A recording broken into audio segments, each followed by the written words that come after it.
आज हम बात करेंगे कि आपका 3 लाख रुपए तक का लोन कैसे माफ हो सकता है, क्या उसका प्रोसेस है, अनसिक्योर लोन कैसे माफ हो सकता है और सिक्योर लोन में कौन सा लोन ऐसा है खास तौर पे सिक्योर लोन में जो माफ हो सकता है और अनसिक्योर लोन का क्या प्रोसेस है माफ करवाने का। हेलो साथियों, मैं अमरदीप कादियान। नमस्ते, प्रणाम, सलाम अलैकुम, सत श्री अकाल, जय मसीह की, राम राम जी, जय माता की, जय हिंद, जय भारत। साथियों, आपका स्वागत है डिसेंट फैमिली में। साथियों, आज हम बात करेंगे कि आपका 3 लाख रुपए का लोन तक का लोन है, अनसिक्योर लोन है या कुछ कैटेगरी ऐसी हैं जो सिक्योर लोन की भी हैं, आपका क्रेडिट कार्ड का है, पर्सनल है, बिजनेस है, वो माफ किस तरीके से हो सकता है, क्या प्रोसेस है। साथियों, जैसे कि आपने देखा होगा, बहुत से लोन डिफॉल्ट होने के बाद एनपीए में जाते हैं। एनपीए का मतलब क्या है? नॉन परफॉर्मिंग एसेट, ऐसा पैसा जो अब बैंक या एनबीएफसी कंपनी को फायदा नहीं दे रहा, वो 92 दिन के बाद जाता है, 92 डेज के बाद। उसके बाद बैंक क्या करता है? ज्यादातर एनबीएफसी, कुछ कंपनियां तो ऐसी भी हैं कि वो करती क्या है, रिकवरी के लिए। आपको पता ही होगा, अगर आपका लोन डिफॉल्ट हुआ होगा तो सबसे पहले तो वो फोन कॉल करना शुरू कर देते हैं। एक दिन में 5-5, 10-10 बार फोन करते हैं। ऑटो रिमाइंडर पे कंप्यूटर का लगा देते हैं, वो धड़ाधड़ फोन करता रहता है, मैसेज करता रहता है, मानसिक परेशानी में डाल देते हैं अगले आदमी को। फिर 20, 25, 50 तक भी लोगों के पास फोन आते हैं, अलग अलग जगह से, अलग अलग नंबर से, मुंबई से, बॉम्बे से, दिल्ली से, गुजरात से, अलग अलग जगह से, अलग अलग स्टेट से फोन कॉल आने शुरू हो जाते हैं। तो उसको दबाव में लेते हैं, मनोवैज्ञानिक दबाव में लेते हैं, साइकोलॉजिकल प्रेशर डालते हैं उसके ऊपर। उसके बाद ये क्या करते हैं, नहीं पैसे मिले तो चवन्नी छाप को पीछे लगा देते हैं। वो चवन्नी छाप अपने आप को आगे, फलाना ऑफिसर हूं मैं, ये ऑफिसर हूं, कुछ नहीं है उनका नाम चवन्नी छाप, और वो चवन्नी छाप का ही काम करते हैं। अगर फिर भी पैसे ना मिले तो ज्यादातर ये चवन्नी छाप मेरे देखने में आया करते क्या है, खुद से ही पुलिस से अधिकारी बन जाते हैं, पुलिस बन के फोन करते हैं, अलग अलग स्टेट से फोन करने शुरू कर देते हैं, या खुद से वकील का भी काम करते हैं, उठाई गिरे लोगों को डराते और धमकाते हैं। और ज्यादातर 99% चांस है कि फेक नोटिस भेज देते हैं लोगों के पास। ये चवन्नी छाप अपने आप ही एडिटिंग करके आपके पास नोटिस भेज देते हैं, ये कोर्ट का नोटिस है, वकील का नोटिस है, फलाने का नोटिस है। उसके बाद भी अगर पैसा नहीं मिला तो बैंक या एनबीएफसी कंपनी करती क्या है, अनसिक्योर लोन में मैक्सिमम क्या कर सकती है और क्या कारण है कि लोन माफ होता है। साथियों, वो अब ये यहां तक अगर पहुंच गए, चवन्नी छाप से भी नहीं हुआ, फिर उन्होंने नोटिस भेज दिया, उससे भी पैसे नहीं निकले। अरे भाई, जिसके पास पैसे ही नहीं है उसका तो शनि भी कुछ नहीं बिगाड़ सकता है यार। ये सोता गया है चवन्नी छाप, ये तो ऐसे उठाई गिरे, पता नहीं कितने फिर हैं, इनकी कोई सैलरी नहीं है। ये तो जैसे कुत्ते ने रोटी गिर दें यार, और फिर कुत्ता मालिक की साइड तक भौंकने लग जाए, ये वही भिख मंगे हैं। इनको कमीशन मिलती है, जिसको इन बैंकिंग की भाषा में इंसेंटिव बोलते हैं। यही कारण है कि ये परेशान और हरास करते हैं लोगों को, ये खुद से गालियां खा के आते हैं।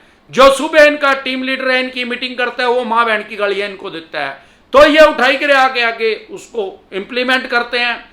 अब यहां तक भी आपके पास इतना भी हो चुका है, आपके पास पैसे नहीं है, तो स्वाभाविक बात है कि आप पैसे नहीं दे पाएंगे। फिर बैंक के पास क्या ऑप्शन है भाई? अनसिक्योर लोन है, आम आदमी को तो डराते हैं, लेकिन बैंक और एनबीएफसी कंपनी को तो बड़े अच्छे से पता है कि इसका बिगड़ेगा कुछ नहीं, इसके ऊपर एक पंजी का 5 पैसे का केस होएगा, उसमें इसका बिगड़ेगा कुछ नहीं। अभी तो ये डर भी रहा, घर बैठा है, जब ये घर से निकलेगा 10 वकीलों से मिलेगा तो इसको बता देंगे, इसको भी पता लग जाएगा भाई। और हमारे देश में कानून बहुत अच्छा है, डेमोक्रेसी है, लोकतंत्र है, दुनिया का सबसे बड़ा। यहां पे मैं कहता हूं, आज अगर आपके ऊपर केस करेंगे, माननीय सुप्रीम कोर्ट का डिसीजन आते आते 40 से 50 साल तक भी लग सकते हैं। अब आपकी जितनी एज है उसमें 50 साल और जोड़ के देखो, तो क्या उतने टाइम तक जितनी आज आपकी एज है उसमें अगर 50 साल जोड़ दिए जाए, मान लो आपकी 30 एज है तो 80 होगी, 80 साल तक आपकी पिछली 7 पीढ़ी में कोई आदमी जिंदा रहा है इस धरती के ऊपर? अगर रहा भी होगा तो वो खान पान अब नहीं है भाई। अब वाले 80 में नहीं जानते, इस बात की गारंटी है। 40, 45, 50, 60 तक सर्कल लग रहे दो। तो बैंक और एनबीएफसी कंपनी को भी ये पता है कि अनसिक्योर लोन है। अनसिक्योर का मतलब कोई गारंटी तो, कोई प्रतिभूति राशि तो कुछ रखी नहीं, कोई इनके पास एसेट तो रखा नहीं, कीमती सामान तो कुछ रखा नहीं, तो उसी आदमी की गारंटी है पैसे देने की जिसने लोन ले रखा, और वो 50 साल के बाद यहां रहेगा नहीं इस दुनिया में। अरे ये कौन से चवन्नी छा पर ये बैंक और एनबीएफसी कंपनी कौन से राम तय मिलका रहे हैं मेरे यार, ये भी तो हरिद्वार जाएंगे, ये कौन सा 199 साल रहेंगे। तो ये इनके पास अब दो ऑप्शन है बिल्कुल लास्ट में आके, या तो आपके केस को एनपीए में डाल के आपके ऊपर केस कर दें, केस ऐसे डलेगा नहीं, पहले एनपीए में डालना पड़ेगा, एनपीए बढ़ेगा तो इनकी अपनी भटके हाथ में आ जाएगी। अरे लोग तो नंगड़ हो ही रहे, ये भी नंगड़ हो जाएंगे, इन पर ताला लग जाएगा। पीछे यार लक्ष्मी विलास बैंक डूब गया, 26% एनपीए हो गया था। 26% एनपीए का मतलब अगर 100 आदमियों को लोन दिया तो 26 ने वापिस ही नहीं किया। ओ भाई 100 में से 26 ने वापिस नहीं किया तो उसके ऊपर ताला लग गया। ऐसे ही इनके ऊपर भी लग जाए, इनके ऊपर कोई पाकिस्तान की गाइडलाइंस थोड़ी, अमेरिका की थोड़ी लागू हो रही है, तो भारत सरकार की, रिजर्व बैंक की। तो ये अगर एनपीए ज्यादा बढ़ाएंगे, अगर केस करेंगे एनपीए बढ़ेगा, एनपीए बढ़ाना नहीं चाहते। यही कारण है कि 2-3 लाख रुपए तक के लोन को राइट ऑफ कर देते हैं। तो जो आम आदमी है वो ये समझता है कि सामान्य बोलचाल की भाषा में भाई माफ हो गया, माफ शब्द को हटा दे, ये इसकी डेफिनेशन नहीं है, ये इसकी परिभाषा नहीं है। माफ नहीं होता 3000 रुपए का भी। ये तो इन्होंने अपनी फटती में, अपने लेजर में से, अपने अकाउंट में से, पोर्टफोलियो में से उसको हटा दिया है। नहीं हटाते तो एनपीए में डालना पड़ता। एनपीए में डालेंगे, ज्यादा आदमियों को डालेंगे तो स्वाभाविक बात है कि अपने आप ही नंगड़ होएंगे। अब उससे बचने के लिए इन्होंने राइट ऑफ का हथियार यूज किया। अब बहुत से आदमी ऐसे मेरे पास कमेंट आ रहे हैं, सर कितने टाइम में राइट ऑफ हो जाएगा, क्या तरीका है मेरा राइट ऑफ करवाने का, मैं माफ कैसे करवा सकता हूं अपने लोन को। भाई साहब ऐसा कोई फिक्स फार्मूला नहीं है कि इस तरीके से आप अपने लोन को माफ करवा सकते हैं, क्योंकि हमारे देश में 100 से भी ज्यादा बैंक और एनबीएफसी कंपनी काम कर रहे हैं और सबकी अलग अलग पॉलिसी है और वो टाइमली चेंज भी होती रहती है। लेकिन मेरे देखने में यह आया कि 2-3 लाख रुपए तक का लोन माफ कर देते हैं। माफ आम आदमी की भाषा में होता है, उसको राइट ऑफ कर देते हैं। अब किसी आदमी के अगर 10 कंपनियों से, बैंकों से होंगे तो स्वाभाविक बात है उसका 30 लाख रुपए भी माफ हो सके भाई। लेकिन एक बैंक या एनबीएफसी कंपनी, मैंने आज तक किसी का 15 लाख रुपए राइट ऑफ करता हुआ नहीं देखा। मैंने 15-20 लाख रुपए दे रखे भाई, राइट ऑफ ही कर दिया। नहीं करते, ज्यादातर नहीं करते, मेरे देखने में नहीं आया। क्यों? वो हैवी अमाउंट है, उसमें केस भी करते हैं, उसको एनपीए में डाल भी देते हैं। ऐसी कोई गाइडलाइंस तो है नहीं इनके लिए कि किसी का एनपीए में नहीं डालना, वो तो इनके पास राइट्स हैं, लेकिन अपने बचाव के लिए। अब ये करते क्या है राइट ऑफ होने के बाद? भाई साहब राइट ऑफ होने के बाद वो जो रेट है, वो जो पैसा है, वो फिक्स हो गया। अभी तो क्या कर रहे हैं, हर महीने प्लंटी जुर्माना लगा लगा के, हर महीने एक्स्ट्रा करके आपके पास मैसेज भेज रहे हैं, फोन कर रहे हैं, मेल कर रहे हैं। लेकिन फ्यूचर में क्या होएगा? अब वहां राइट ऑफ लिखा आ गया तो आपकी फाइनेंशियल डेथ कर दिया। फ्यूचर में कोई भी बैंक या एनबीएफसी कंपनी अब आपको लोन नहीं देगी, क्योंकि इन्होंने आपका सिविल खराब कर दिया, धड़ाम से नीचे गिर गया, उसके अंदर राइट ऑफ लिख के भेज दिया उन्होंने। अब ये मैक्सिमम आप क्या कर सकते हैं भाई साहब? राइट ऑफ होने के बाद 99% मैंने देखा है कि केस नहीं होता कोर्ट में। ऐसा नहीं है कि इनके राइट खत्म हो गए कोर्ट में केस करने के, राइट्स तो इनके पास पूरे हैं। मेरे देखने में यह आया कि बहुत ज्यादा परेशान हो गए। 50-60 हजार रुपए, लाख रुपए का तो मैंने बहुत आदमियों का राइट ऑफ होता हुआ देखा है। आपके पास पैसे हो तो इनके पैसे दे दे, नहीं तो ये आपकी फाइनेंशियल डेथ करेंगे। राइट ऑफ कर दिया तो यार खत्म कर दिया इन्होंने, तो बंदा जिंदा जी मार दिया, उसकी फाइनेंशियल डेथ कर दी। नहीं हो तो फिर फाइनेंशियल डेथ हो, चाहे कुछ भी डेथ हो, यार जिंदे जी तो रहे, फाइनेंशियल डेथ हो जाए, फिजिकली डेथ तो नहीं हो रही।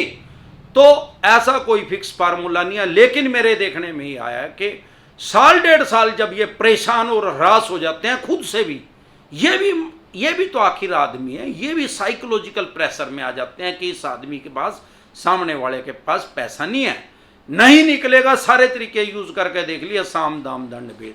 तो ये फाइनली क्या करते हैं, उसको राइट ऑफ में डाल देते हैं। और राइट ऑफ होने के बाद मैंने देखा है बहुत से बैंक और एनबीएफसी कंपनी किसी अन्य बैंक या एनबीएफसी कंपनी को उसको सेल आउट कर देते हैं।